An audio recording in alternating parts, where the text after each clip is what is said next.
Hello everyone, welcome to this episode of the Capable Minds podcast. Today we have Andrew Jenkins. He shares his amazing story going from a near catastrophic accident when he was only 21 years old and being pronounced dead at the scene to now making it his duty to inspire and motivate others giving mental health speeches. We hope you enjoy this episode. Before we get started, please like, share and subscribe to our channel to help us grow, and always ask yourself what makes you capable. Capable Minds podcast. All right. Andrew, nice thank you very much for coming in to speak to us today about your journey and everything you're going through. Yeah, thanks. If you could start by telling the audience at home who you are, what you do, and only a brief background about your journey so far. Well, thanks for having me. Thanks for inviting me in. I really appreciate the invite. It's good to be on. Obviously, my name's Andrew Jenkins. I'm 45 years of age. I'm from a place called Bryn Sadler, which is by Pontyclun, this little village called Bryn Sadler, next to Pontyclun. People have probably heard of Pontyclun, not Bryn Sadler, so I say Pontyclun. Yeah, I haven't heard of Bryn Sadler. No, it's a tiny little village next to Pontyclun. So I was brought up then from a traditional Welsh family. Mother and father, we married for nearly 60 years. I got 3 brothers, just a typical good family. I had a great upbringing, great childhood, a close family. So I got 2 older brothers, 1 younger brother. Mm-hmm. And like a lot of Welsh families, sport is just huge in my family. So brought up pretty much born with a rugby ball in my hands, really, I suppose, and like all my brothers. So it was great to move to Talbot Green then when I was about 5 or 6, moved to Talbot Green, and that's where I've been living pretty much all my life in Talbot Green. So So if we take it back to when you were younger, you said you were born with a rugby ball in your hand, basically. Yeah. So if we talk about when you were younger, coming through sort of like your teenage years or as young as it was really, how did rugby play a part in your life and how did that come about, should we say? Well, obviously, when I was growing up as a child, I got 2 older brothers. One's 52 and one's 54. So my parents would watch my brothers on a Sunday and Saturday play rugby. So as I was a kid, I was taken around rugby pitches with them. So you had I no dragged choice. around. Yeah, exactly. So I know I couldn't stay in the house on my own. So you just naturally progressed and played rugby. I was never forced to play rugby. Nobody ever made me play rugby, but you just naturally play. You end up with kicking the ball around with other kids who are in the same park or the same field as you. Start playing, you get to know people and just automatically played rugby. Yeah. And I think not just rugby, I suppose, any sport, I think for children, I think sport is really good because it helps you, not just on the field, but it also helps you in your personal life, off the field as well, in your career example. If you become a team player, determination, you learn discipline, listen to your coach, respect. So I think sport plays a big part in my life, and it's helped me outside of the rugby as well, outside of in my career. I've taken things I've learned in rugby into my job as well, really, into all my 100%. Careers I've had. I think sport and training is a massive thing that every single person should get into for those exact reasons what you said. Yeah, it could be any sport really. I say it's not just rugby, I'm biased towards rugby, but my family, we love sport. If we go to my dad's house, put the telly any time of day, he's probably if it was Tiddlywinks on telly, he'd watch it. Yeah. He'd just watch any sport, Conkers, he'd probably watch that. He'd watch it, like boxing is the main one, boxing, rugby union, rugby league, football. What else? Darts he likes watching. He likes snooker. My dad watches anything. The competitiveness that he enjoys. Yeah. Anything competitive he would watch. And as you can imagine, growing up, there's a lot of testosterone in my house growing up with 4 boys. Yeah. So you can imagine the competitiveness and the will to win and determination. Losing's not you can't say lose in my house. It's just it's good and bad, I suppose. You're so scared, not scared, fearful of losing or failure, you won't try anything in life because you have fear of losing and things, having the piss taken out of you by your brothers. So it's good and bad. Yeah, it's good. So with the rugby, how far did you get?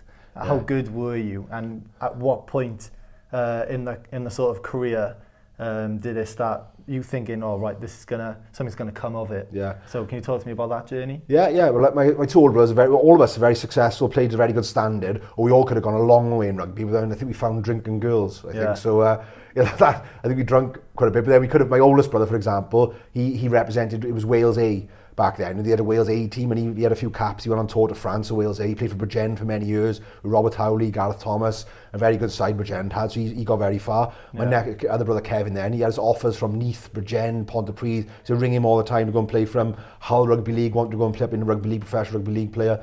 But he wanted to stay with his mates. Mm-hmm. He liked to stay with his mates in Llantriston, playing up with his mates. He was very good. He could have gone a long way.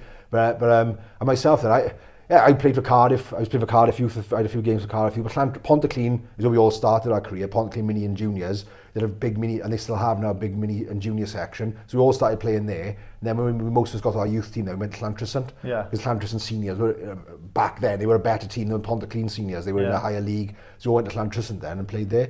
And I think I was good, but I could have been better. I suppose looking back, I think I could have gone a long way. And like most kids in Wales, my dream was to play for my country, to run out in the national stadium, sing the anthem.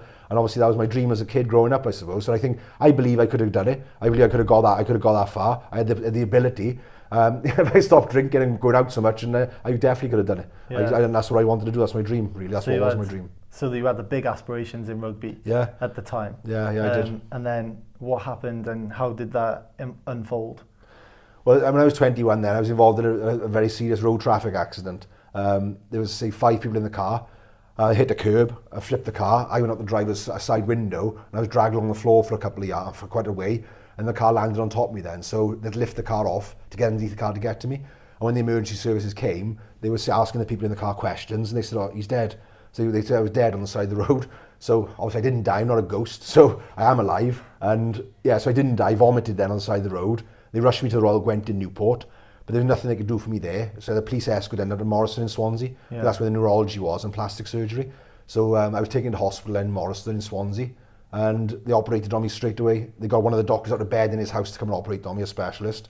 And yeah, they operated on me. The first operation I had was to take all the bone out of my brain. I smashed my skull and it was all bone embedded in my brain. So that was the first operation, the very first operation I had, was to remove all the bone from my brain, which caused me to have a stroke then. That's crazy. And I was in a coma for 5 weeks. 5 weeks in a coma? No, just in 5 weeks, 4 weeks in a coma, I think it was. 4 weeks in a coma, yeah. And what was the general thoughts among obviously you were in the coma, but what were they sort of, how were they talking to your family?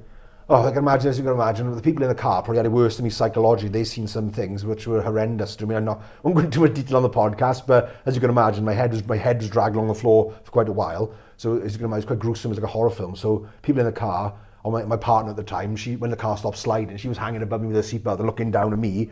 And I can't imagine what she saw, to be honest. And of my family, my mother tells my partner now, Kelly, my girlfriend now, she relives that night over and over every single day since it happened. It's 24 years now. So my mother relives the police officer knocking the door at 11:30, 11:45 in the night, and saying to my mother come downstairs in her petticoat, ready for bed, her petticoat I think she had, or I said, you got to come now, your son's been involved. I said, I'm going to get changed because you haven't got time to get changed, that critical, you got to come now. So she had to leave the house, her and her dad, in the back of a police car, going 155 on the motorway from Talbot Green down to Royal Gwent in Newport. Yeah. But as soon as they got there, I was coming back out of the hospital on the trolley in the back of the ambulance to go to Morrison, and they weren't allowed to see me. So I was in such a bad way. My parents weren't even allowed to see me. So I can imagine it must be awful, my parents, what they went through and things. And I probably beat myself up for 20 years about that, really, what I put my parents through and things. And obviously it wasn't intentional. I know it wasn't intentional, but the stress and the stress they put them through is quite bad. So, but they were told on numerous occasions that I wouldn't make it through the night.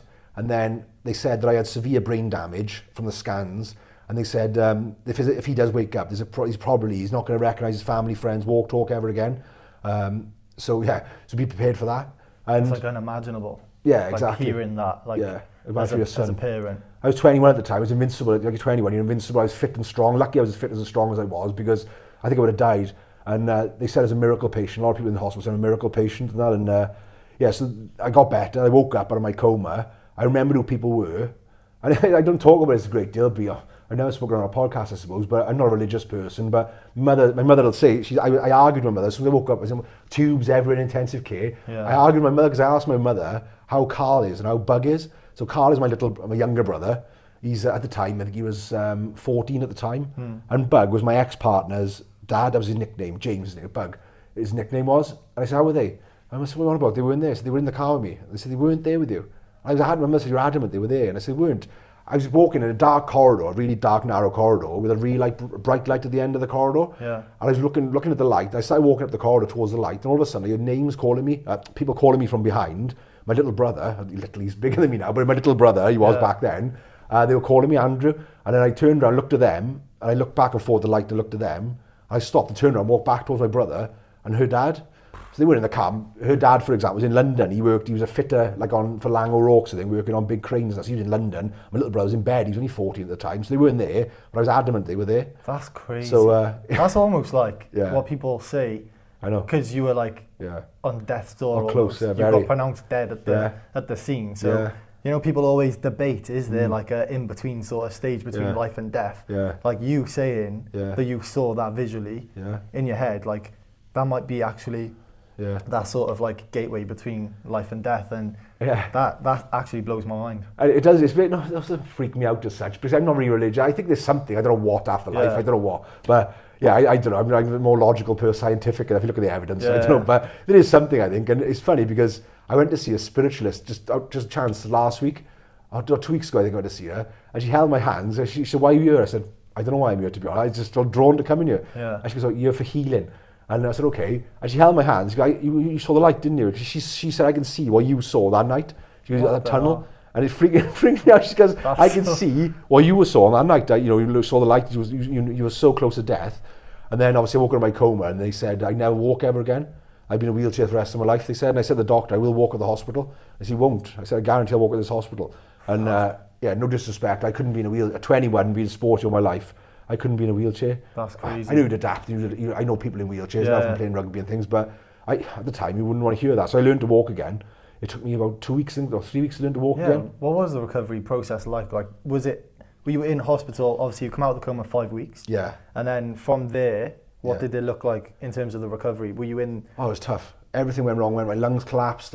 Everything. I caught MRSA, which at the time was a killer bug. It was quite a new thing back then. It was a super bug, MRSA, and lots of people were dying from it. All it does is stops you healing. So I had lots of open wounds, lots of wounds on my arm. Obviously, my arm was dragged along the floor, and there was lots of wounds and things. And so it was strange when I got out of bed for the first time. The physiotherapist got me to bed. Therapist got me to bed. I couldn't walk. I just stood there.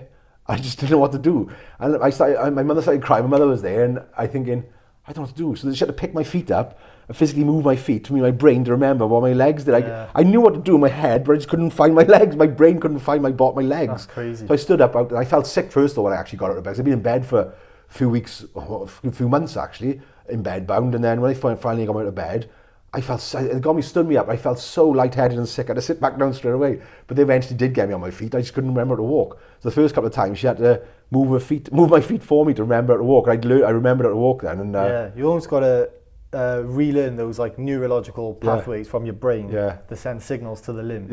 Like what to do at what time and when to contract which muscle. It's crazy. But luckily I'm a determined person. I'm really resilient, determined. I get my upbringing is like that. I suppose my parents, they say they're fantastic parents. I love them to bits, and they're great. They did everything for the boys, for our kids. They'd rather go without and provide for our kids. We're all clean, well fed, as you can tell, well fed. So my parents were great, but my dad worked in a factory. My mother was an old-fashioned housewife. Do you know what I mean? She had a good job in National Westminster Bank, but as soon as my oldest brother was born, she gave up her job then and bring up her boys basically. And when my youngest brother was old enough then to look after himself, she then went back to work. And she only finished working last year when she was like 76, 77. And that's because she had a big bleed on the brain, but she's still working now. She loves it. My parents are like old-fashioned good morals, and that's what they brought us, instilled in the kids. Good morals, be polite and respect people, and that's what you brought up. That's what we brought up. You can see that in you though. Like you can see those qualities we just mentioned about your mum. That shines through off you. And she's strong. She's like a force, and she's a strong person. She's like the backbone of the family, if you like. And the four boys were all towering over. My mother's only about 5'4", I think, and all of us are much. My one brother's 6'5". My other brother's 6'3". I'm the smallest of us all. Probably. My other brother was 6. We were about 6 foot. I say 6 foot. I'm not really. Well, off camera, I'm about 5'11", I think. I say 6 foot. It makes me sound bigger. But my mother. We're all towering on my mother. But she says something. We all listen. We're all scared of my mum. My dad don't really say a great deal. Yeah, she'll chase us with a wooden spoon. Or smack me with a wooden spoon. That's what she'll chase us with around the house. Threaten me with a wooden spoon. And but my dad doesn't say a great deal, but he does now and again. But if he does speak, it's something serious. But he very rarely gets involved. He lets my mother do it all. But she's a strong woman. Bringing up. And it's only when you move out and have your own children and child thing, you really appreciate it. And imagine, my son obviously played rugby. I got a son. He's amazing. We're like brothers. Me and my son Morgan.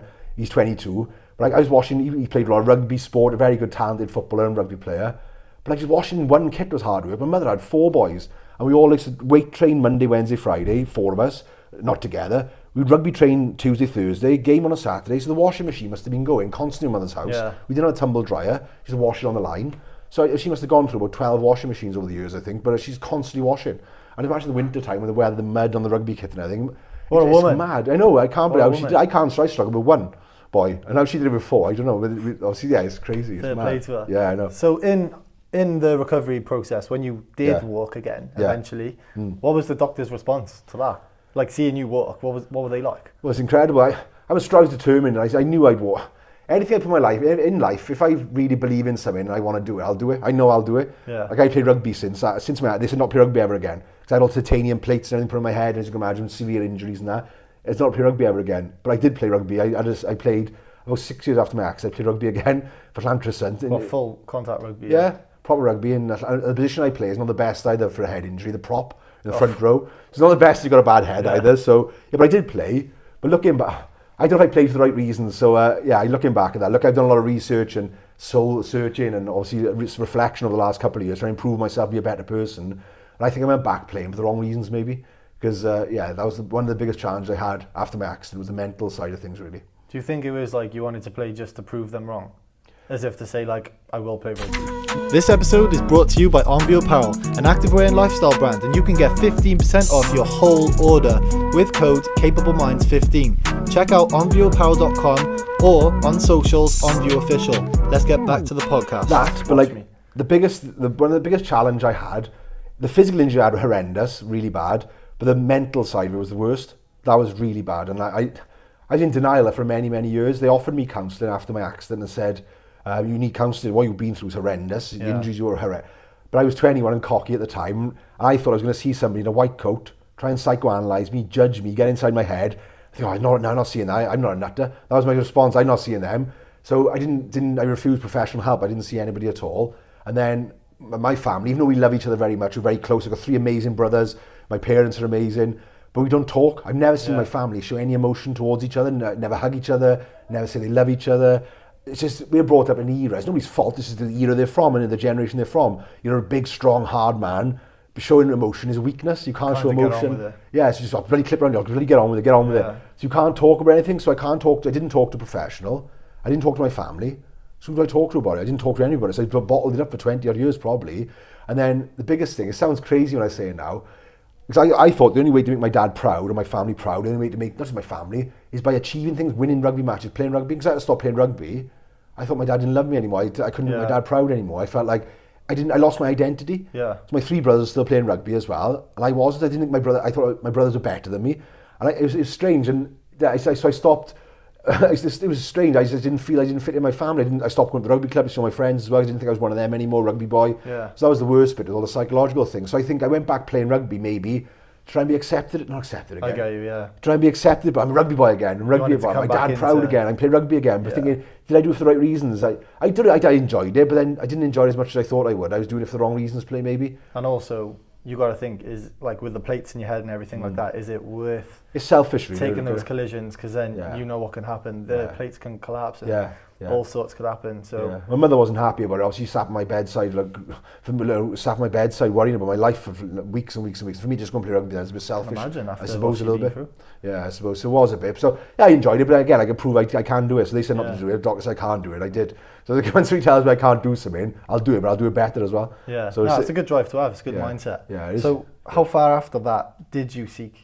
Did you seek any help, like years after that? Yeah. So I eventually went for counselling, and it was basically because I lost all my confidence, my self-worth, I lost my self-esteem, everything. At 21, I was outgoing, confident, and I lost everything. I hated what I saw in the mirror. I look in the mirror, I hated what I saw. Yeah. I couldn't accept my scars, I hated it. And if you spoke to my mother, she'd say, the things you just say to yourself, they used to upset my mother. She'd say, you call myself a freak, I hated what I saw in the mirror, and I hated it. It's only been the last couple of years I've actually started trying to accept it. But for 20, I hated it. And it was affecting my relationships, all my relationships. I've never had a really bad relationship. All my girlfriends have been fine. I've been the one to mess up all my relationships. You're craving attention from somebody else. Got so low self-esteem. You get your head turned quite regularly. You jump ship. It's totally wrong. And I regret doing it now at the time. I wish I could change it. I say sorry to these people, but I upset a lot of people. I know it was wrong. I should have sort of fixed myself first or sorted myself out first. But it didn't happen like that. Yeah. So one of the relationships I had, every now and again, I'd cause an argument over nothing. Now, you're going to cheat on me, I'm ugly, I've got scars now. She's like, stop saying it. Stop saying it. So I went for counselling then, and the woman I saw was amazing. She wasn't like what I was expecting. She had tattoos, she was down to earth, and we clicked really well, and I only had about 5-6 sessions. It was brilliant. What age were you then, sorry?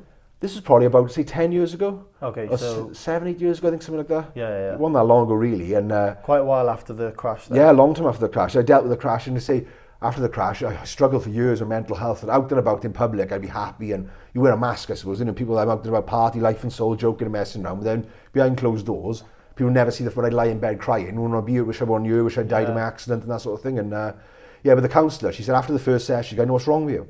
I said, what's that? Because a lot of people thought PTSD. I said, oh, so you're grieving? I said, what do you mean grieving? I said, that's when somebody dies. And she goes, you did, on the night of the accident, all I've heard of you so far is, I used to do this, I used to play rugby, I used to look like this, I used to look like that, I used to do it. She goes, that's the old Andrew, he's gone now, this is the new you, you've got to learn to accept it and move on. And she said, your parents, your family are grieving for the old Andrew as well, because if I was having a quiet day, for example, she'd say, oh, your mum used to say, you never used to be like this before your accident, you never used to be like this before your accident, it's always before the accident, you never used to be like this before. So they were grieving for the old Andrew as well, so they were struggling as well. They struggled, they had old school, and they don't have mental health, they don't understand all that sort of thing. It wasn't a big thing back then, was it? No, it wasn't. Like, there's so much help nowadays, and it's more in like the spotlight now, like on social media and everything, like in the workplace, everyone always tries to advocate for mental health more now than they probably did back then. Yeah, massively. So, it's still not where it should be. It's getting better, much better. But I say, when I've obviously done a lot of work in that sort of environment the last couple of years, there's still a lot of people out there saying they do this and do that, but there's a lot of people out there in it for themselves, unfortunately. So they say good things in public and on the stage and things, but then when they actually speak to these people then, you can see they're in there trying to make money. There's a lot of people out there trying to make money. I know that everybody's got to earn a living, but sometimes I think everybody in that community should try and help each other and support each other. But it's not cutthroat, but it's quite it's quite a difficult industry to break into, I suppose. It's mental health is important. So when you said the counsellor sort of identified your sort of grieving for the old Andrew, how did you process getting over the old Andrew and accepting the new Andrew? It was tough. It was really, really tough, to be honest. And what did you do to do that? I just had a lot of research, a lot of self-reflection, a lot of studying about myself, and it's only been really the last 4 years I've actually learned to, have I fully accepted it now? It's only been the last 3, I'm in a good place, a really good, strong place now. I met the man last who saved my life, and my current girlfriend is my inspiration really. She's amazing. Obviously she's taught me things on myself. We get on really well together, we complement each other, right? We're yin and yang. She's like all positive, glass always full, she's always bubbly, she's the good in everybody, whereas I'm the total opposite. I'm always skeptical of people, and she's learned to be a much better person. But the biggest thing she's taught me is you can still be a real man and show emotion. It doesn't make you weak to show emotions and be a real man. You can still be strong and tough and everything and whatever. But I've been brought all my life thinking you can't show emotion, you can't do that sort of thing because it doesn't make you a man anymore. But she's taught me, and so I've started talking about things, and I met the man, like I said, I met the man last year who saved my life. The doctor, I haven't seen him for 24 years. That must be amazing. Yeah, Professor Lang. He's a director of Swansea University now, and I met him. I googled him, sounds a bit creepy. But I tracked him down on Google, and then I sent him a nice long email. I said, you probably don't remember me, and then he said, of course I remember you. Your injuries were horrendous, he said to me. We thought you were going to die on so many occasions and that. And I actually went to meet him then. I took Kelly, my partner, with me. And we went down to meet him in hospital, and he said, wow, look, he said, you're incredible, like, how amazing, how big and strong and fit you are. He said, you shouldn't be here, like, you're a miracle. He said, you've got to share your story to people, inspire people. And so it was an emotional day, as you can imagine. I could have asked him so many questions and that. And it was, when I walked in, it was funny. I said, oh, you're probably looking at me now thinking, could have done a bit better on that bit. Could have done a bit, like a little work of art or something. I said, plastic surgery and that. And he's an amazing guy. Like, and I know it wasn't just him. He had a team of people around him. But he was the main surgeon, I think. He was my head surgeon. He was the person that got out of bed to come and operate on me, I think. So, he's a great guy. And I could have spoken to him for days, to be honest. But he's a busy man, so I spoke for a few hours. It was great seeing him. But that was like a chain. What was it say? It's like part of my healing, I suppose, meeting him. I don't know why. I was just drawn the last couple of years. I really wanted to meet him and speak to him and see what actually. I can't remember what went on most of the time. I was in a coma, and then I was so much drugs, and I can't remember. It was such a crazy couple of months. People around me probably know better than what I do, to be honest. And so I wanted to meet him. It was like another box ticked off as part of my journey to move on. Like, so it was good. It was really good. No, I can't actually imagine you like not being how you are. So obviously I've only known you recently, but I can't imagine you not being confident and you not being like that sort of like positive energy that you are now. I can't imagine you being a shell of that person. Oh, it's been tough. It's been tough the last few years. I released a video on Facebook a few months ago. So I haven't spoken to my family about the accident until about 4 or 5 months ago. So for 24 years we haven't spoken about it. It's like the elephant in the room. Nobody wants to talk to anything, and I get it, like they didn't want to trigger anything off. They perhaps didn't want to ask me anything. So I spoke to my family about it because I wanted to start talking about it and helping. I want to inspire. It sounds a bit bold, this is a bit cocky maybe, but I want to change people's lives and inspire people. There's thousands of people out there, I think, in a similar position to me. 100%. There's a lot of my friends are like, not just gym people, doormen, security, rugby boys, the worst categories are talking and opening up about things. So, you know, I've released a video on Facebook. I wanted to start doing that. So before I did the video, I wanted to speak to my family about it first. I didn't want them to find out on social media. Yeah. So I sat with my mother and father. I spoke to my mother and father. I said, we need to have a chat, a talk. What do you want to talk about? Oh, the accident. What do you want to talk about the accident for? And they'd say, oh, you changed, you know, your difference is the accident. I said, but you asked me why? And you know the rest. I knew our response. They'd say, you know, I said, I didn't think Dad was proud of me anymore. Oh, of course you bloody love you all the same. I said, I know, but I didn't think that at the time. Do you know what I mean? And it was hard. Do you know what I mean? And that's why. Oh, you changed. You got moody after the accident. I said, but you asked me why? I said, I didn't get moody because every time you speak to anybody else who knows me, they always say I'm bubbly, I'm loud. It's only when I went to my parents' house, I'd go in my shell. Yeah. I'd be really quiet. It's like my mother used to do a family tea and every Sunday. It's like an old-fashioned family. She makes pasties, pies, gatos, pizzas on the table, and all the family go there. Or my brothers and the girlfriends, the wives and the kids go there. And she hasn't got a big house, a 3-bedroom, semi-detached house. So it's quite a full house on a Sunday. I wouldn't mind that. Yeah, that's what you can see. I like my food. My mother's a feeder, and so we used to go there. But it's end up all the boys would end up in one room. My dad watching Scrum 5 on the telly normally, and all the wives, girlfriends, and children end up in the other room. My mother, and like all my brothers still playing rugby. So I couldn't talk. They were all sitting. I scored a try. I scored this. I'm sitting there thinking, feel a bit left out. What can I talk about? Like, so I didn't go moody. I didn't think I had anything to contribute to the conversation. I didn't think they had anything that I want. What did I? Oh, I went for a walk yesterday. Read a book. I mean, what can I say? Nothing to say. Like I had nothing to contribute. I was in recovery, so and so I that's why I'm moody. I said I thought my brothers are better than me. I caused you so much hassle and trouble. I thought I was a nuisance and that. And I went quiet. I said it's only when I come here I'm really quiet now. And they understood and I said what I want to do, and they were really supportive. And then I spoke to my son then the next morning. That was on a Friday. My parents. I spoke to my son. My son had a coffee in Cardiff. Me and my son.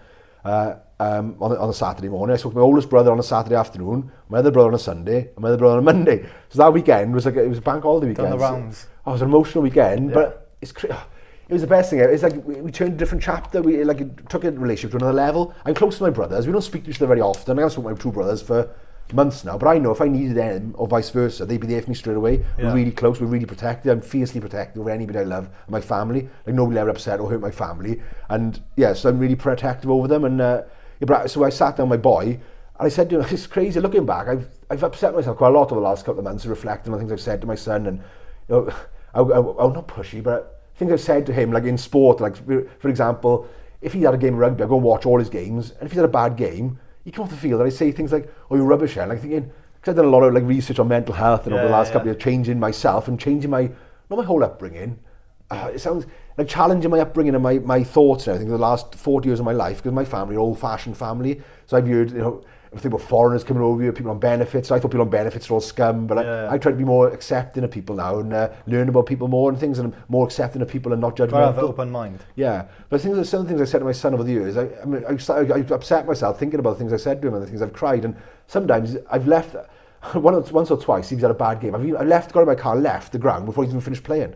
So when he's finished the game, the one person he probably wants to speak to comfort him after the game is gone. How bad is that? Yeah. I think it's horrendous, terrible. Like, and I feel bad about it. I've admitted it now, and I'm much more self-aware the last couple of years in my actions and the things I say, and I'm much more self-aware than I used to be years ago. And it's crazy. The journey's been crazy the last couple of months, the last couple of years. It's been really good.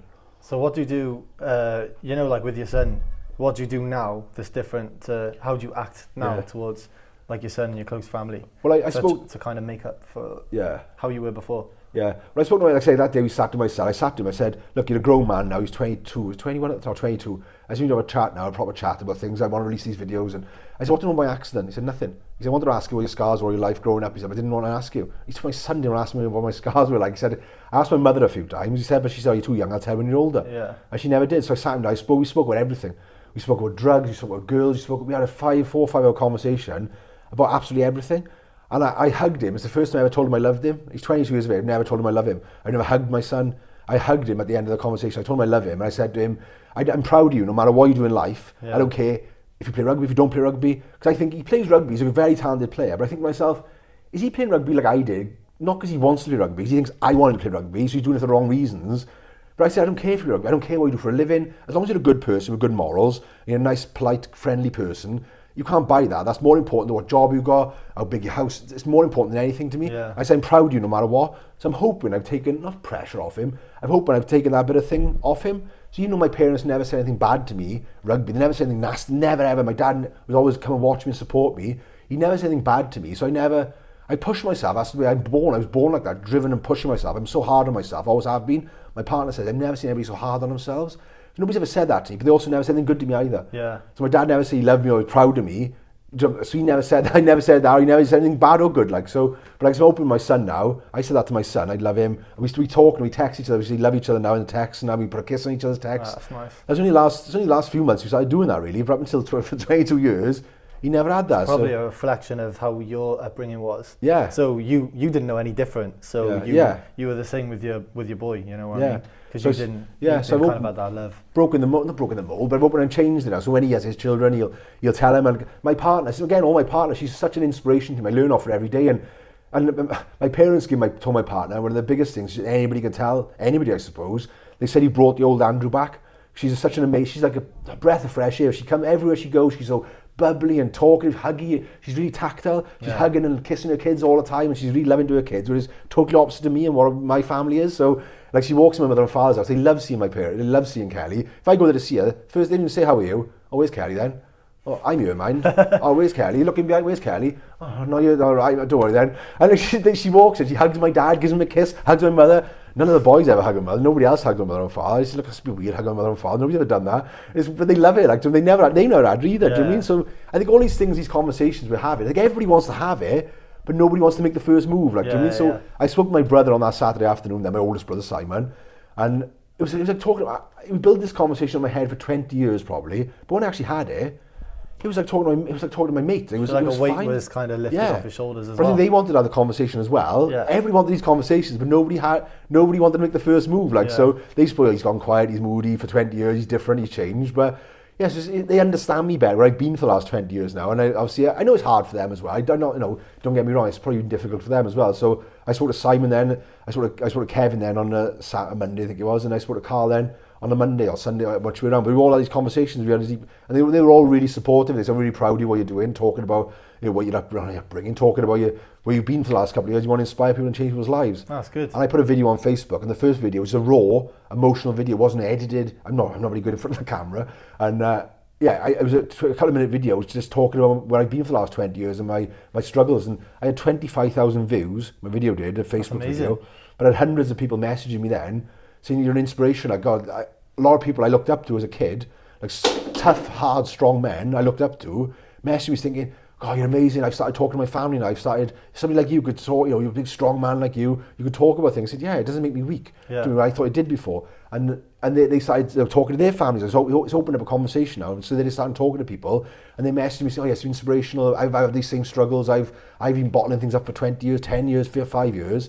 And they do to me, like who did Dorman talk to? Each other, and you just get the piss sticking out of each other. Yeah. But it's nice to have a bit of banter, don't get me wrong, it's nice to have banter, but sometimes you need to have somebody to have a proper conversation to. It's good that you can have that impact on people. Yeah. So when it comes to inspiring others, what have you been doing recently to help inspire people? Obviously you've got the video, but what else have you been doing in terms of talks and things like that to inspire sort of people who may have gone through similar things to you? Yeah, well, I spoke to lots of people individually, messages after my videos. I put a couple of different videos out there, and obviously I want to start going into motivational speaking and talking and things like that, and inspiring people. So I've got quite a few talks lined up over the next couple of months. It's only very starting now, to be honest with you, because I think it's only seen the last couple of years. I'm in a really good place to talk about it. I'm in a strong place now, because at the time I wouldn't have been ready years ago. I wouldn't have been ready myself. But I say I've done a lot of soul searching, a lot of changing the person I am, my beliefs and everything. So I'm in a good place, strong place now as well. So I want to start doing it. And it's all work in progress at the moment now. So I've got a lot of things lined up. I've got a talk in the NEC. Yeah, it is really exciting. So it's a really good time at the moment. So I've got a talk lined up in the NEC, a big talk in the NEC in March. Is that Birmingham? Yeah, NEC in Birmingham next. It's mental health and well-being talk. But it's such a great environment to be in. You go to these exhibitions and talks on mental health and well-being. It's such a positive room. Everybody's striving for the same thing, to help people. And it's such a buzz and a positive. You leave there, like you take on the world. Like you feel great. Like it feels amazing. Like, that's the environment you want to be, surrounded by these like-minded people, positive people who are helping people. They're all there to try and change people's lives and help people. Like I went to an awards ceremony, Mental Health and Wellbeing Awards in City Hall in Cardiff last week, and it's such an inspiring place. People got such amazing stories out there, and it restores your faith in humanity, really. You're thinking all the stuff you see in the news and all the doom and gloom of COVID and all this sort of thing. And it's nice then, you go there and you think, there are people out there making a difference in people's lives. Like, and it restores your faith there are good people out there. I don't watch the news.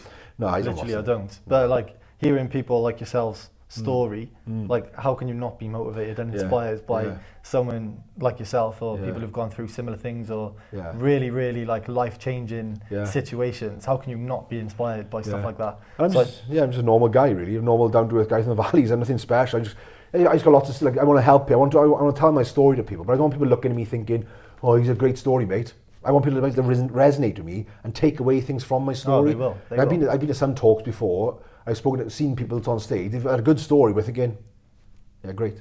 That's great. You know, I didn't get no learning from it. Like, you know, it's a shit sandwich, I think it is. So you got a good at the start, the bad thing, and then you have some good at the end. So they've had a lot of a good at the start, bad, and then no ending. But I don't want to be one of these people standing on stage. I don't want people looking at me thinking, oh, I feel sorry for me. I never want pity or feel sorry for me. I don't want that at all. I don't want people patting me on the back, oh, you well done, mate.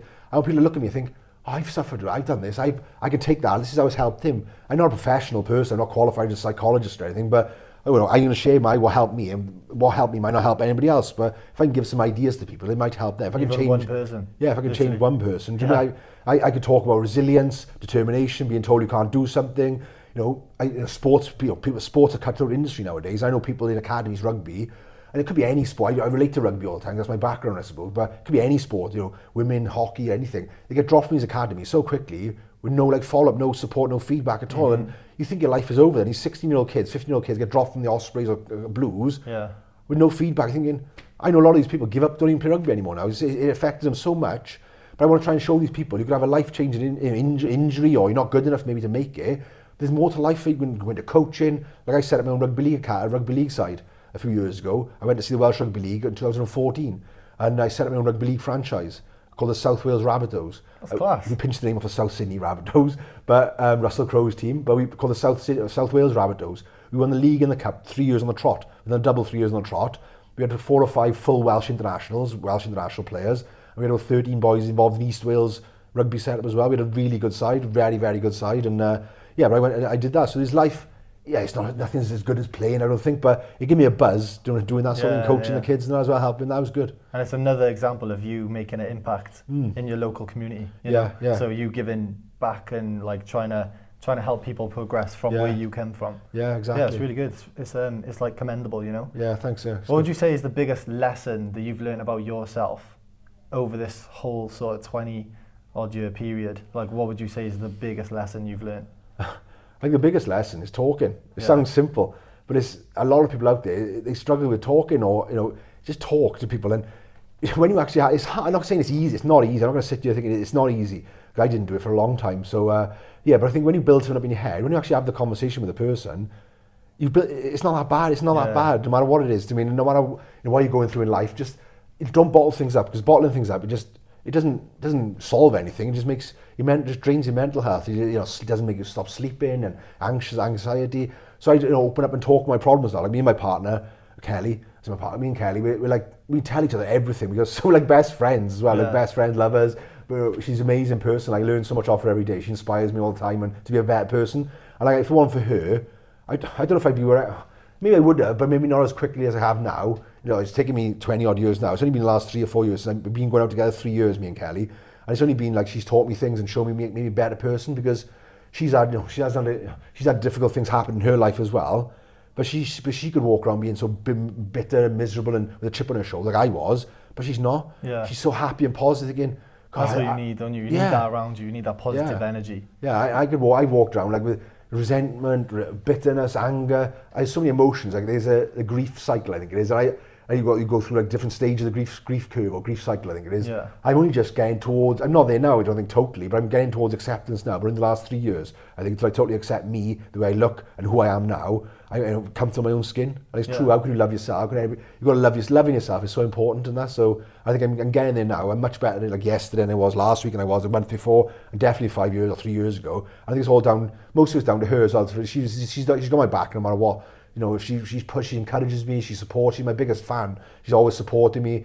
You know, so I'm not scared of failure anymore. I'm not scared of trying things and failing. Whereas before I wouldn't try anything in life.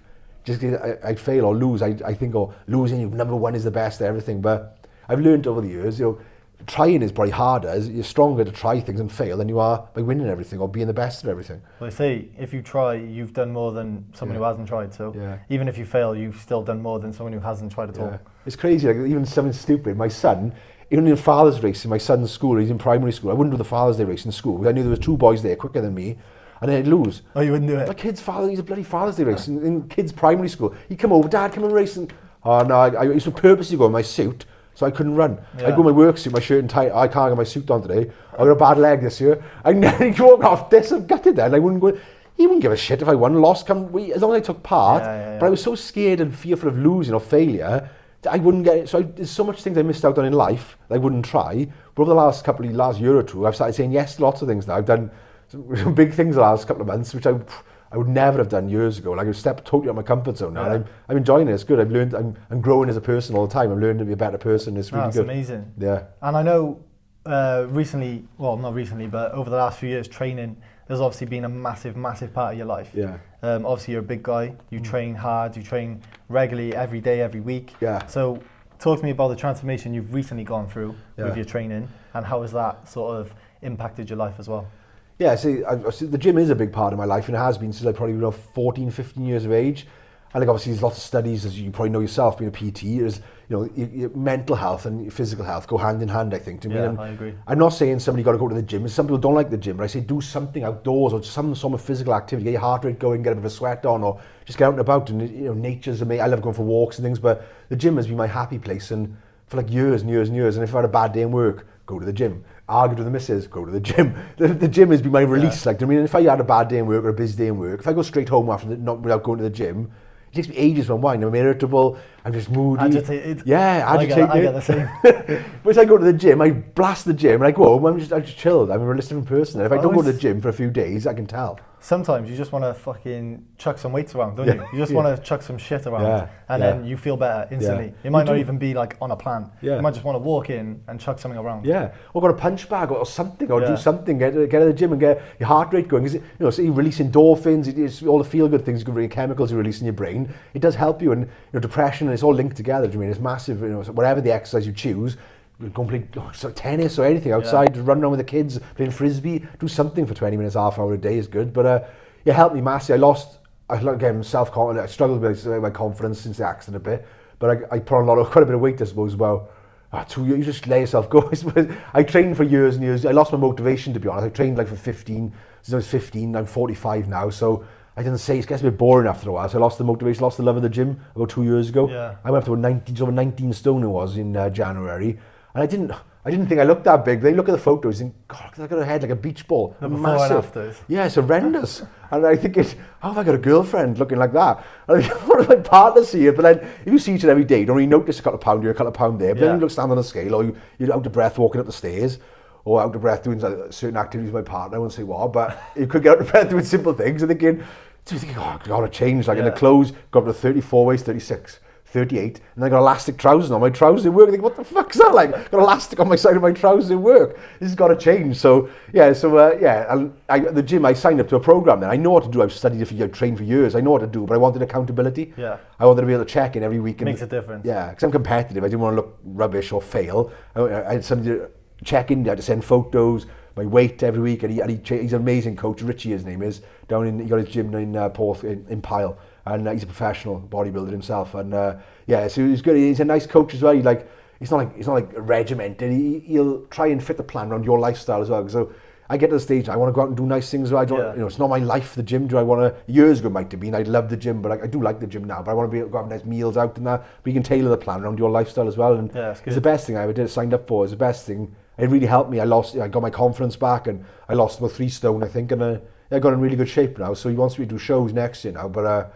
That's the I'm still toying with the last couple of months if I want to do a show next year. Well, you're so competitive, like you say, so if you go on there, you'd have to go there to win, wouldn't you? Exactly. So then, my partner, she is supportive, and she just signed up to a plan now, actually, so I'm glad she's on a plan. She understands what I'm going through now, and but she's really fit, she's really slim, and she's tiny, my partner, but her relationship with food is not great. Like, she associates food with wine. So that's what her relationship was with food. Whereas, so when she has food, she got a glass of wine with it. And not she drinks every day, but she likes a glass of wine with her food. But every meal? Yeah, breakfast, lunch, on her cornflakes. No, but like, she on her plan now, she struggles to eat all the food. Because she wasn't eating anything. She wouldn't have breakfast till about 11, 12 in the day. She wouldn't eat nothing. You know, she's tiny as well, but she wouldn't eat any food. And then she's like a skinny fat, I think. I think it's called skinny fat. So outside she looks really slim, but her insides are probably, I know, she loves butter, biscuits and crisps. She lives on crisps and biscuits. So she's on a better journey now towards fitness. Yeah, but she understands that she's actually I think she's enjoying it. It's good when you do it together as well, because you can kind of spur each other on. Yeah, you know what I mean? When I did the transformation, as you know, it is hard, especially when you, towards the end for the photo shoot.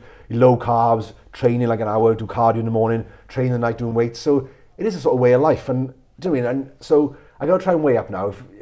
We got a good social life. We like going for food. We like going for social in Porthcawl where we live and doing things like that. So I couldn't do any of that for like 15, 16 weeks. So you're thinking, is it worth it? You've got to give up a lot of the things in life you enjoy to do that. So I know it's tough, but I'd like to do it because it's a goal. Like, again, I got everything in life. I like having a goal for it because I think, I don't know, I'm training now thinking, what am I training for? It's an accomplishment in itself though. Yeah. Like you get on stage and you show people what you look like and how you pose and everything like that. Yeah. And you've worked so hard. It's like, it's a massive achievement. Yeah. So I think you're the type of person who would like to have that. Exactly. So you've got to go for it. But I've changed my mindset over the last couple of years, and I learned a lot of myself recently. I read a book. It's an amazing book. I love it. I tell everyone this book is amazing. Everybody should read it. And it's changing the way you think about certain things. Is instead of winning is everything, in this country, I think, not just this country, the world, I think, people's self-worth, they base their self-worth on achieving things in life. Coming first, passing your driving test first time, having a bigger house or material things in life, but your self-worth shouldn't be based on things you achieve. Your self-worth is your morals and what your good qualities you have in life. Yeah. That shouldn't be determined. Like somebody who passes the driving test first time, they're not better than somebody who passes the test third time. But this world, this society we live in, that's what, exam results, how much pressure's on kids, get A's and B's in school. So much pressure. For a D. Doesn't mean you're a bad person, you're still a good person. Do you mean? And there's so much emphasis on winning and being the best. But I read it in this book, it says, try and measure yourself. I'm not saying not to achieve things in life. It's still good to achieve things and work hard and try your best. But then don't beat yourself up if you don't. All you could say to yourself, did I give my best? I tried my best. And then you can never fail in life. So if you give 100%, if you look at yourself in the mirror and say, I give 100%, if you didn't get what you achieved, just try and learn from it. Sit back and reflect how you could do it better next time. And next time you achieve it. Don't beat yourself up if you didn't get first, which is what I would have done for the last 40 years of my life. If I didn't come first, second place is rubbish. It's nothing like. So that's what I'm thinking now. If I change my mindset, if I did go on stage, didn't win it, I'd be still pleased with myself again that far. I mean, back a couple of years ago, I'd probably beaten myself up or been gutted and disappointed I didn't come first. But now, I think I could accept coming third, fourth, fifth or sixth. Well, just going through that prep process is an achievement in itself, to be fair. It's tough, because it's not light work at all. No, it's brutal in there, yeah. So where do you see yourself in the next few years? Well, I'd like to do more motivational speaking, talking to people, helping people, inspiring people. I want to obviously do coaching, one-on-one coaching as well, about lifestyle coaching and things like that. So that's what I want to go into. That's where my passion is. My passion, as you can tell, I talk about it. I talk fast. I like to fire in my belly, which like I used to have when I played rugby. I get that buzz and feeling, and helping people and changing people's lives. And it's nice when I get messages of people saying, "Oh, you're really helping me. You're helping this." And I've had people ringing me or speaking to me about their children. Their children are going through a tough time. I've had the mothers ringing me and saying, "Oh, my son's stopped playing rugby. He's been dropped by this academy, or he's done this. What can I do to help him?" So I feel good about that. If we can help change people's lives and help people and things. Yeah. And so I'd like to do more of that, to be honest, and that sort of thing. That's what I want to get into. That sort of thing I want to do. So is that the strength in you? Yeah. Is that so that'll be the business, you sort of go out and deliver seminars and speeches and stuff like that. So how do you see the strength in you sort of business taking off? How do you see that moving forward over the next couple of years? Yeah, the strength in you is what I set up back not that long ago, a few months ago really, and that's about talking about mental health and the journey and that sort of thing. But as the further I'm going on, I've always opened up other avenues as well, other areas I didn't even think about, because at the start I thought, talking my story, the big thing with my story, but I think I got it all wrong. It's not going to be my story.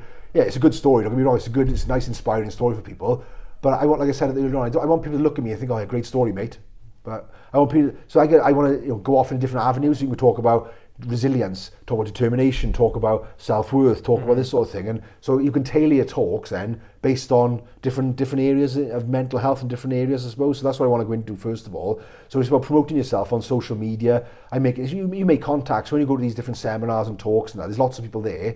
You just talk to people, you just mix, it's about networking, I suppose, and so getting your name out there. And my partner, she's brilliant at doing social media. So she's my social media manager. I don't pay her any salary or anything, but she just does my social media. She's great at getting engagement and posting And that's what, and you get people messaging off the back of that then. So it'll just grow organically, I think, off the back of it. Plus going out speaking to people, it'll just grow off the back of it. So yeah, I'm hoping it'll go really well in the next couple of years, I think. So it sounds like that when you're delivering these speeches, you don't want to just tell your story. You want to give the audience or the watchers or the listeners, you want to give them more of like a take home that they can take from what they hear from you and then implement into their life rather than just hearing your story. Yeah. You want to give them something that they can actually go and implement into their life. That's spot on, exactly. Yeah, because at the start I thought it was about my story, but not in a selfish way. Because the story is a small part of my life. I said, well, it's a big part of my life, but that's a small part of it. The learning from it is going to be the aftermath of my story and how I overcome the challenges and all that sort of thing I had. Like the first video when I put it out there, the one I had 25,000 views on Facebook, I had people messaging me thinking, oh, I never knew you were like that. You're always happy and bubbly and that sort of thing. You're always happy and go lucky, always life and soul. I said, well, what do you expect? I'm not going to walk around crying, or you're not going to have a black cloud over my head with lightning bolts coming off it, walking on the street. It doesn't work like that, I said, but like, you don't see the time behind closed doors. Yeah. And like, what saved me, I think, is my son being born, to be honest. And I won't say saved me, that's a bit strong maybe, but I was in such a hole.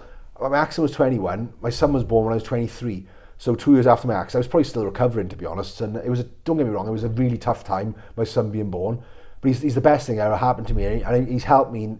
He probably doesn't even know he's helped me, how much he's helped me. I've never actually told him that. Yeah. But I get out of bed, he drag, physically do it, but I get out of bed in the morning because I had to be a role model for somebody there, and I had a purpose in life again then. So I wanted to be, because I'm from an old-fashioned family, where family is important and everything. So I wanted to be a good dad. I wanted to set a good example to my son Morgan. Yeah. So that when he was born, I had a purpose again, and to get out of bed in the morning, to be a good dad for him. And save my life. That's a bit harsh. I never once thought about anything. I never once thought about taking my own life or anything. I just get really low and down, and never once thought about doing anything stupid or planning anything like that. But yeah, he just really helped me and helped me pull me out of my depression lots of times. I think he did. You know what I mean? Just by watching him playing sport, and people say to me, "Oh, you're driving around the country, you're driving around here, taking him here and everything." But that was like my release. I enjoyed standing on the side of a pitch, a rugby field, football field in rain. I got a buzz out of watching him play because he was quite a good player as well. So I liked it. It kind of gave you the purpose to live again, didn't it? Yeah, I did. Yeah. So like coming from coming from actual death to now having someone to live for. Yeah. Like it's not just like you being sad and sort of bitter about your accident and whatever else. Yeah. You've had something massively positive thrown into your life, and you're like, right, like it is better. It will get better. Oh, yeah. So then from his birth, it's almost like it spurred you to go in a more positive direction. Yeah, I did. Yeah, it wanted me to be a better person. And obviously, meeting Kelly then has made me taking it to another level again. Because I could have gone through my next 56 years of my life being like I was before I met her, being like sarcastic, chip on my shoulder, resentful. But no, I'd say I'm a much better person. I'm growing. I'm a totally different person than I was 3 or 4 years ago, I think, to be honest. I'm a much better, more accepting of people and understanding of people, much more self-aware about my actions, speaking on my actions and things. And yes, I read this book recently again. I read it back about 15 years ago. I read it and I didn't understand it that well. But I read it again a couple of weeks ago, and it totally hit home and resonated with me massively. I got quite emotional reading this book on some of the chapters. It actually related to me. It's called the Chimp Paradox. Okay. I don't know if you heard it. I think I've heard of that. Yeah. Really, I haven't read it though. Everybody should read it. Basically, it sounds stupid, but everybody's got a chimp inside them, right? Yeah. So a chimp acts on emotions and feelings and that sort of thing. So when people get cut up when they're driving, your chimp kicks in straight away. So the chimp is like brought up in the jungle. It's got to fight survival. And you've got a human brain. You've got a chimp brain, a human brain. So a human acts on logic, understanding and things like that. But the chimp acts first of all. And you've got to be able to control your chimp. It's how you control your chimp. You never beat your chimp or never get rid of your chimp. It's basically how you just control that chimp. So rather than you like flying off your handle straight and acting with emotions, you try and think logically first of all. But for the last 20 years of my life, I've always let my chimp run my life basically for me. I'd always fly off a handle. I've said some things to some people I regret. There's some nasty things in arguments with people and things, partners and that. And I regret looking back, thinking, you never take that back. And I can apologise like blue in the face, but it's only so much. Once you said something, you can't take that back at the end of the day, can you? I've said things to Kelly now, and we've both having arguments and that. We're both quite fiery. We're both independent, strong people, and we work well. So we don't argue very often. When we do is like fireworks. And we said things to people. And he says to me, you said things, and I can't take that back. And I say, I do get that. Like I can say, I'm sorry. I didn't mean to say. I don't mean it. But like I say, I've learned this book, and in this book, there's one section, for example, she's like looking at where I've come from. A little girl runs out of school on her first day in school, and it's going back to self-worth. It is.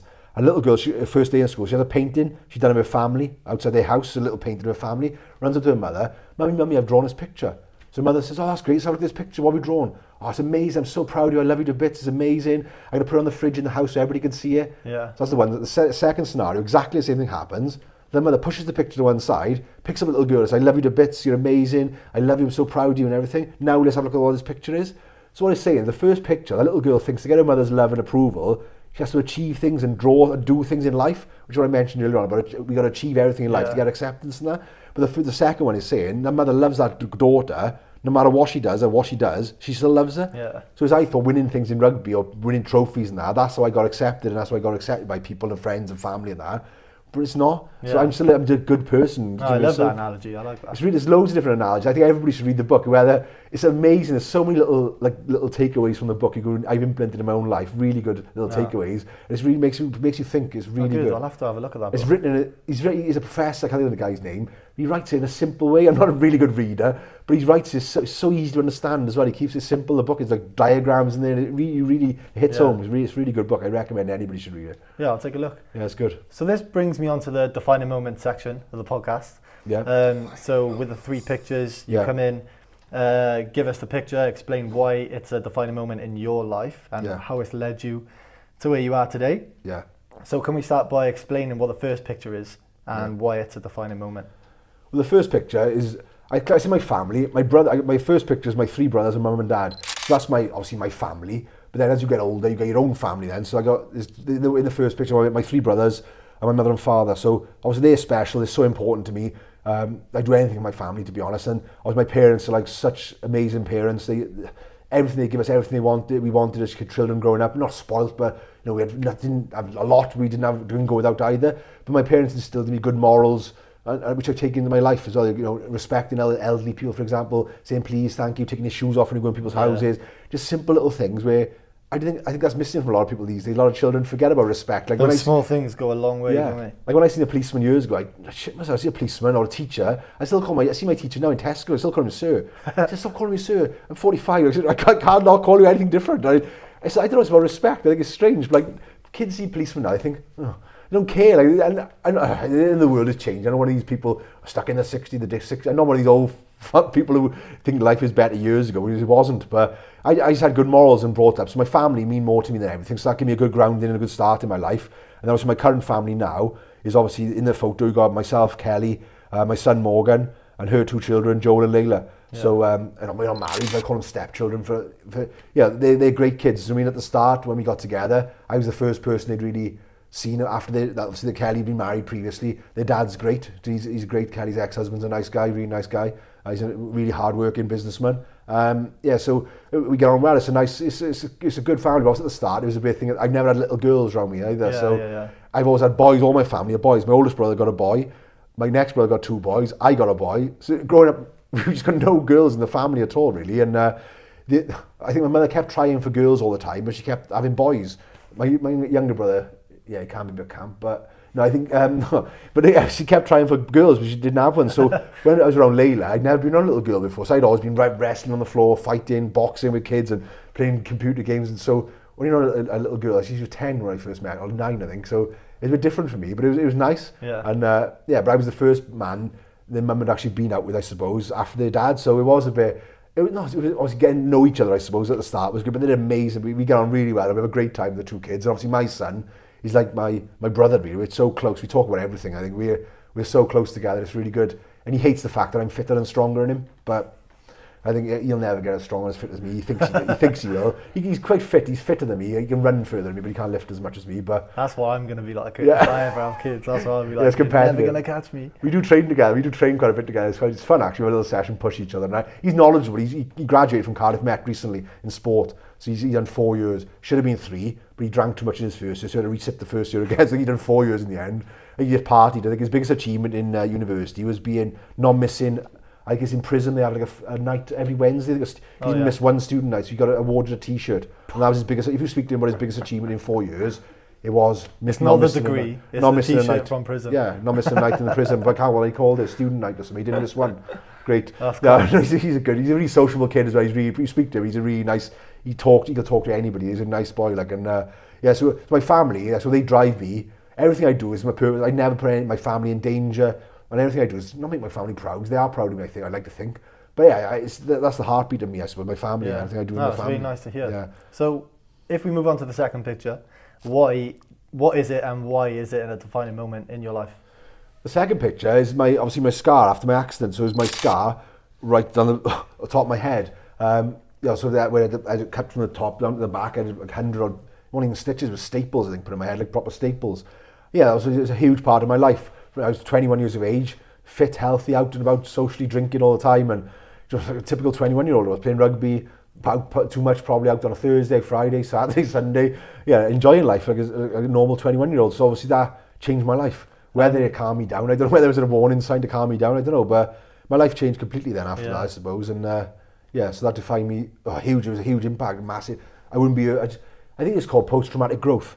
I think they call it post-traumatic growth, where you have opportunities in life after your trauma, which you wouldn't have had before the trauma. Yeah. Right? If I hadn't had an accident, would I have met Kelly? Would I be sat here now talking to you? Would I be doing Strength in You? So I wouldn't have had all these opportunities come to me if I hadn't had the accident. At the time, it was awful. I wish it hadn't happened to me. But then I try and flip it around. I've been feeling sorry for myself for 20 years, thinking, but no, so I see, look at the positives. Look what opportunities I'm getting now. Exactly. As a result, how many people's lives I can change as a result of the accident. You know what I mean? I don't look that bad. I hate what I saw for years, but I look okay. I'm passable, I think. So, yes, it was a defining moment. And that's why I struggled for 20 odd years with my accident, I suppose. To be fair, it wasn't until I actually spoke to you like closely that I noticed your scars. Yeah. So, like, to just people walking past, you probably think everyone can see them, but we actually can't. And it wasn't until I spoke to you that one time, the first time we spoke in detail, that we were face to face, that I actually noticed your scars. Yeah. So I think, obviously, we're always our own worst enemy. So I think you in the mirror, you obviously think that it's worse than what it is. Yeah, it is. And the scar on your skull, obviously wasn't the only scar, because obviously you got the on your arm as well. Yeah, so talk to me a little bit about this one as well. This, obviously, my arm was dragged along, a big hole in my arm. I was dragged along the floor, and I had to move all the muscle from there, that side of my arm, put it there. There's skin graft there on my arm. Yeah. So they said, lucky my arm was quite big at the time. They said as I'd lost my arm, probably nearly lost my arm. It was a big hole, you could see through my arm practically. And I only started wearing short sleeve shirts probably 5 years, not long ago, to be honest. In work, I obviously got out of office jobs. I was a bank manager in Lloyds Bank for 17 years. Then I worked in insurance. I've done lots of jobs, like corporate jobs, I suppose. But I'd always wear long sleeve shirts. I never wear a short sleeve dress nowadays. I'd have a little jumper on or a long sleeve shirt. So I think it's amazing. Yeah. Do you wear your scars like they are? Because I've obviously recently. they are you. Yeah. So I love the fact that you literally have them on show for, you don't give a fuck now. Like, if people want to look at you, they can look at you. Like, you are who you are. And I love that. It's because people's conversation started. I've always been, obviously I hated it when for years, and it's only been the last few years. People say, oh, there's part of you, it tells a story, you know. And even though people say all these nice things, oh, you're not that bad, look, you can't notice your scar, like you just said then. Before, I would have come back with the thing, oh, you're just being polite, you're just being nice, you're just being friendly. You're not going to say, hey, look at that, you. If you're not going to, I think you're just being polite. But now, over the last year, couple of years, I started saying, coming back with a negative, I just started accept it, say, oh, thank you. Whereas before, like you're probably the same, when you're in the gym as well, you're always critical of your body, 100%. You always look at the negative all the time. People say, oh, look at the side of your arms, oh, but what about this? Look at your chest, you always go to the negative, you always follow it up with the negative, you never accept the compliment, you always think you're not good enough, not big enough, not low body fat enough, you always think, going to the gym sometimes is the worst thing you could ever do, because you're never happy with your body. Puts a spotlight on you. There's so many mirrors. Too many mirrors there. You need the old school gyms back, don't we? Just no mirrors at all, just fucking concrete on the wall. No phones, no mirrors. So that tells my eyes only started the last couple of years. I started to not own it, and it's children are funny. I love children. Like, they're amazing, and I like coaching kids, and I just like being around children, and they're just so innocent and things. And then you got a bad day in work, and you come home and, like, if I talk to like Joel or Layla, and they're just so innocent and fun, and you just talk to them. I just forget about all my problems, forget about all the crap you were going on in your life, and forget about work, and you got a bad day, and they just ground you a little bit and bring you back to earth. But it's funny when you see some kids and they don't care. They'll talk. Adults wouldn't come and speak to you. They don't know any better. What's that? What's on the back of your head? And I think it's people say, I don't care. It doesn't bother me. I can talk with my accent. It doesn't bother me. I don't go to flashbacks or anything. And I think it's quite funny. I saw it's a shark attack. I got bitten by a bear. You could say so many things. Oh yeah. Nice to my chat line years ago. That I did in Newquay, Cornwall, and things. And people, I was saving a young girl off Great Barrier Reef, and a little shark nicked me on the arm, and I was in a surfing competition in Australia. Really, I couldn't even stand on a surfboard probably. That's quality. Yeah, so you can use it. I just laugh at the kids and tell them, a bear bit me. Oh, a bear bit you, where to? Oh yeah, it was scrammy bird. So gullible as well, isn't it? Oh, they're great though. They're funny kids. All right, so the third picture. Yeah. What is it, and why is it defining? Fucking hell. Why is it a defining moment for where you are today? To me, I could have had so many. I could have put so many pictures out there. I had so many life-changing moments the last, especially couple of years. But reading, I've read lots of books about. I've qualified as an NLP practitioner now, so I can coach people. Neuro-linguistic programming, if I can say it. Neuro-linguistic programming about people's behaviours and why people do the things they do. It's fascinating, interesting. So that was a big thing for me as well. Makes me more self-aware. But I put my transformation, like you said earlier on, the gym has been a big part of my life for over 20 odd years, I suppose. And yeah, it's helped me. I made lots. You get a little community in the gym as well. You talk to people there, and you make lots of friends in the gym. Like me and you. yeah, exactly. I wouldn't be sat here today if I didn't go to the gym. And it just helped me. It helps me mentally as well. I mean, I think it's helped. It's just because your confidence. It's just fun. I just enjoy the gym, and that really helped me. My transformation I did back a few months ago. That really helped me. Yeah, help get my confidence. I lost a bit of confidence, I suppose, and I put a lot of weight on. And I say you're eating crap all the time, and it does make your mind. You don't feel good in yourself mentally. You don't feel good in yourself. Eating junk all the time. You're not feeling good. You're out of breath all the time. You just don't feel. You're not sleeping. Your sleep is affected. Yeah. It just affects you all over. Like so, and then so I enjoyed that transformation. I'm not saying not to do that extreme, but I think everybody should do some form of exercise to help them, help their sleep. It helped my relationship, to be honest. It helped me love myself again. Do you know what I mean? That transformation I did. Do you know what I mean? Rather than go to bed with the lights off all the time. Do you know what I mean? But it helped me. It helped me, man. It helped my relationship. It helped just me as well. That's a big achievement. And it was a good achievement. I looked at myself in the mirror. I looked at the photos. Oh wow, they looked really. I never thought I'd be able to get that. Yeah. And that's only 15 weeks. I'm thinking, if I had a couple of months, what could I get then? So it was really good. Part of me. Class. It was a big part of me. Yeah. So thank you so much for sharing those defining moments with us. Yeah. Is there a sort of take home that you want the audience to take from this interview? Like, is there something that you really hold strongly in your heart that you would like people to take away? There's a few points really, I suppose. A top tip. Yeah, there's a few points, I suppose. I think youngsters or anybody, don't define your self-worth based on material. As long as you try your best in life, you just be a good person. Just be a nice person, honest person, work hard, be nice. Just be a good person, and that's your self-worth. Don't worry about big. I know people who live in a little 2-bedroom semi-detached house, drive a little old Fiesta, lovely, honest, lovely, genuine people, do anything to help you. I know people there live in massive mansions, swimming pools, arseholes. Yeah. Do you know what I mean? So it doesn't make you a better person, do you know what I mean? And so just be a nice person, but don't, try your best in life. And I wish I'd had that years ago. Winning's not everything. Just as long as you give your best, as long as you look at yourself, you don't let your friends down. If you play a team sport, you haven't let each other down, and you're giving your best. That's all you can do. And just reflect and try and sit back and reflect in life. That's what I've always tried to do in my work career. If I didn't get a sale, I'd always look back and think, what could I have done differently next time? And that's how I think that's how all businessmen and successful sports people get better. It's reflecting on yourself and thinking, how could you get better next time and not making the same mistakes? So that's a big thing. Your self-worth. Be a good person, but don't beat yourself up too much if you don't get the exam result you wanted, or you don't get whatever you achieved, don't get the job you wanted. Just try and evaluate and do better next time. That's all you can do is your best in life, isn't it?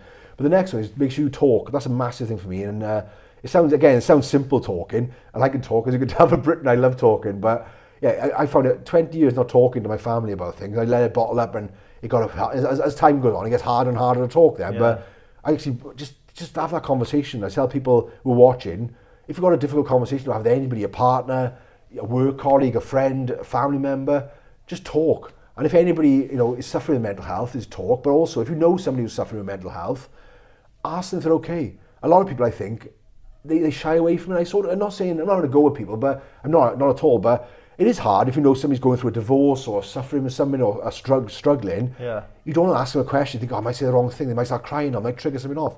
But the worst thing you do is not say anything at all. And I say, keep it simple. You do. Say 2 questions. Are you okay, mate? Is everything? I noticed in last year you haven't been yourself lately. And a lot of the time they feel to get defensive. They might say, I'm fine.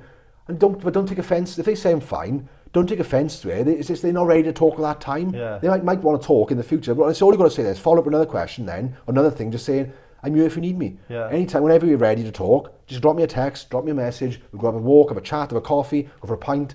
And then if you're struggling with mental health, you know somebody's there if you need them. That's really powerful. If I knew somebody was there, I could just give a text or a phone call to. I might be ready to talk maybe 1 week, 6 weeks, 6 months. I'm not ready to talk to. But when I am ready, I know that person. If James, I'll give you a text, I'll give you a ring. You're going to listen. But a lot of the time, what people do is, are you okay? Yeah, I'm fine. Oh, no, you're not. Yeah, fine. It ends up in an argument. You have an argument with someone then. Yeah. You know they're struggling, but rather than just accepting it, you might not take offence. They won't tell you their problems. But I know this is wrong. And you go on, and you end up I'm fine, but then all you're doing, and the guard is going further and further and further. Yeah. So when they are ready to talk then, they won't come to you then. So and it's going to take longer for the wall to come down. And unfortunately, when people take their own life or try and take their own life, you hear people say, oh, I didn't know they were like that. Why didn't you come and talk to me? I said, well, did you make yourself accessible? Were you approachable? Did you try and talk to him? Did you just do what I intended, interrogate them, pressurize him? So I said, just make yourself available, talk to people, and they might cry to you and open up and things, but at least get them to just talk to people. We're not talking, I think, is the worst thing. And I think millions of people around the world just struggle to talk, to be honest, about things, about their emotions and that. That's such an important thing what you just said. And I think it's like more people should be more vocal about it, and you should offer your sort of your ear to people a bit more. And I think, like you said, it could be the difference between someone tragically like trying or successfully taking their own life. Yeah. And I think you can't place enough importance on something like that. Exactly. I think I've learned a lot about myself. A lot, saying I never tell my mother and father I love them or anything. I struggle now. I hug my mother recently now, but I'm thinking it's true. Like, I know from experience, life could change in a blink of an eye. I mean, I could be dead at 20. When I look back, I think, what have I achieved in my life? Just drinking every weekend, pissing up against the wall, thinking, what have I achieved? Like, rather than tell people, take people away, when people want to take things away from it, tell people close to you love them. Tell them, hug people. Tell them you love them. I'm not saying all the time. I'm not saying be over the top walk around hugging people all the time now. But it's nice. It's all very well standing at somebody's graveside saying you love them. But why don't you do that when they're alive? Yeah. I mean, it's all very well doing it when they're gone, after something's happened or in a coma or there's something tragic.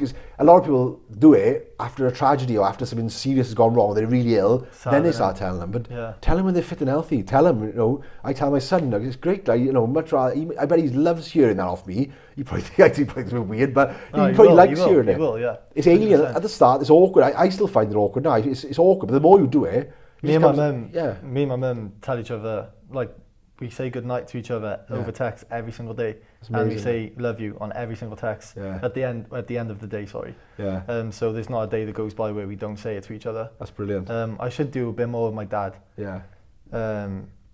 But yeah, me and my mum got that sort of relationship. It's a bit different, boy, like a man to man. I know I hug my dad. Like, I once or twice. I hug my mother now and again, but I still find it. Hugging my dad, I don't know what I would. I'm going to problem doing it. But we just don't like to me. If we shake my hand instead, if we shake hands or something, I don't hug my dad, but I don't hug my mother all the time. But now and again, I hug her. I mean, if it's I don't know if I'm doing something or going somewhere, I'll give her a hug or whatever. But so like Kelly's children text her every single night. Because obviously with their dad sometimes as well, but every night, or vice versa, if they're with Kelly, they'll text their dad every night, good night, and they love him, and they have a little text every night. It's the same sort of format. They send little emojis to each other, without fail. Like if me and Kelly go out for a meal, we're out Friday night for a drink, but she'll text, even when she's out, she'll still text her little girl, or text her boy and a girl, good night, I love you, and a little chat about the little thing, or if we're going to go out, it is important, it's a special thing, whereas that's when she's really tactile with her children, whereas I've never done anything like that before. Do you mean? So, I'm not saying every not saying it's right or wrong. Every different at the end of the day, but just now and again, just drop it in now and again. It's nice to hear it off from someone, isn't it? Yeah, no, I love that, and I agree 100%. Yeah. So, in terms of like, if you know any potential guests that could come on the Capable Minds podcast, who would you have in mind and why? There's quite a lot of people, inspirational people I know, but the one most inspirational person I met the last year, I suppose, is a guy called Mark Williams. He's an amazing guy. He's like, a mentor. Is he a mentor? He's helped me a lot. He's opened a lot of doors to me, and he's in contact with me, introduced me to lots of people and things. And he's a lovely, just a great guy. And he's a pioneer in men's mental health, or just men's. And he specialises in perinatal care. He goes to Westminster, advising Westminster. He's been on telly, he's been on GMTV, he's been on so many television programs, radio shows, and he's really well respected. He's written about 4 or 5 books he's written, and he's just a really he's a really inspirational person to speak to. And he's set up so many, and he's saving people's lives. He saved so many people's lives because he suffered a trauma, obviously when his partner was giving birth, and so he was affected by that trauma, and he's turned it around again and to help other people then. So he's changed thousands of people's lives, and it's a subject that nobody really knows about. People. It's funny when you say men can experience exactly the same, like postnatal depression, women. There's nothing apart from the hormonal and the physical thing, but men can experience exactly the same as a woman can, I suppose. They got to go back to work and things. So he's about supporting men more, I suppose, that sort of thing. But he just looks at all mental health, and he's he set up World Men's Mental Health Day, which is recognised by the World Health Organisation as well. That's amazing. And he set that up as well. He's established that, he set that up, and he's an inspirational guy. And he got diagnosed with ADHD when he was 40. Late in life he got diagnosed with it as well, so he's a good guy. He's helped me a lot. We speak to him quite regularly. He's a good guy. He's really excitable. Well, that's a drop an email. He's a lovely guy. Yeah, he's a lovely person. He's a nice, genuine, nice person. And he genuinely wants to help people. He's genuinely wants to help as many people as he can. Like, he helps as much as he can. Most of the things he does for free. He goes to big talks. He works with massive companies, Google. He does big for free. And you got to live at the end of the day. I know you've got to put food on the table for your family, but he just wants to help people and change people's lives at the end of the day. And he's been more switched on business-wise, I think. I mean, it's nice to help people, don't get me wrong. That's what everybody's here for. But he wants to start doing, I think he undervalues himself for what he actually does, I think. So, I think we need more people like that who are willing to help others. He's really humble. Yeah, he's good. So thank you for coming on the thank you for Capable Minds podcast. I loved it. Really enjoyed it. Thanks. I wish you every success in the future with your talks and strengthen you as a business. And I hope you still continue to inspire and motivate other people coming from lows to becoming something more positive in life. And your story obviously inspires everyone who's listening. So thank you for watching, guys. I'm going to link Andrew Jenkins' Instagram and websites and his Strengthen You business in the comments. So if you want to check out his page and see what he gets up to with the speeches and the talks, go and check that out. And I'll see you on the next one. Don't forget to like, share and subscribe. Thank you. Cheers, guys. Capable Minds Podcast.